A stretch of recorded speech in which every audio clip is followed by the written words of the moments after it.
Current electricity में कुछ ऐसे इलेक्ट्रिकल नेटवर्क होते हैं जिनमें किसी ब्रांच में कैपेसिटर जुड़ा होता है। अब इस कैपेसिटर के अक्रॉस चार्ज कैसे निकालेंगे, एक इम्पॉर्टेंट न्यूमेरिकल की हेल्प से समझते हैं। ये न्यूमेरिकल बोर्ड एग्जाम में भी पूछा गया है। क्वेश्चन में कहा जा रहा है कि एक 2 वोल्ट का सेल है, 2 ओम रजिस्टर है एक ब्रांच में, नीचे वाली ब्रांच में 10 माइक्रोफेरेड का कैपेसिटर है और 10 ओम का रजिस्टर और सबसे नीचे 8 ओम का रजिस्टर।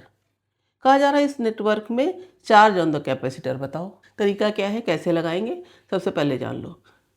बैटरी या सेल डीसी करंट देती है और स्टेडी स्टेट ऑफ डीसी में कोई भी कैपेसिटर ओपन सर्किट जैसा बिहेव करता है। मतलब कैपेसिटर डीसी को ब्लॉक करता है ना, तो इस ब्रांच में करंट जाएगी ही नहीं।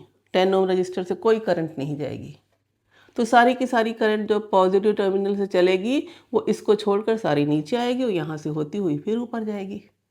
तो अब देखो, जितनी करंट 8 ओम में जाएगी उतनी ही करंट 2 ओम में जाएगी। तो अब 8 और 2 ओम हो गए सीरीज में, कितना हो गया 10 ओम।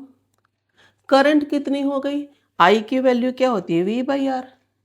इससे 2 वोल्ट अपॉन 10 करंट हो गई 0.2 एम्पियर। चार्ज इसके अक्रॉस निकालना है, C पता है 10 माइक्रोफैरड, V कैसे पता करें। अब देखो 8 ओम के जो दोनों नोड्स हैं, जो दोनों एंड्स हैं, वो ही तो यहाँ जुड़े हैं। इसका मतलब क्या हो गया कि जो 8 ओम के अक्रॉस पोटेंशियल है वही कैपेसिटर के अक्रॉस पोटेंशियल है। बस ये बात याद रखो। तो 8 ओम के अक्रॉस पोटेंशियल डिफरेंस कैसे निकालेंगे, 8 इंटू जो भी करंट इसमें जा रही है कितनी है 0.2, कितना आ गया 1.6 वोल्ट। अब इसका V पता चल गया, C 10 है, तो Q इक्वल टू क्या होता है CV, Q ही तो निकालना है।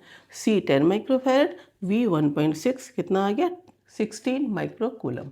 यही है चार्ज अक्रॉस द कैपेसिटर।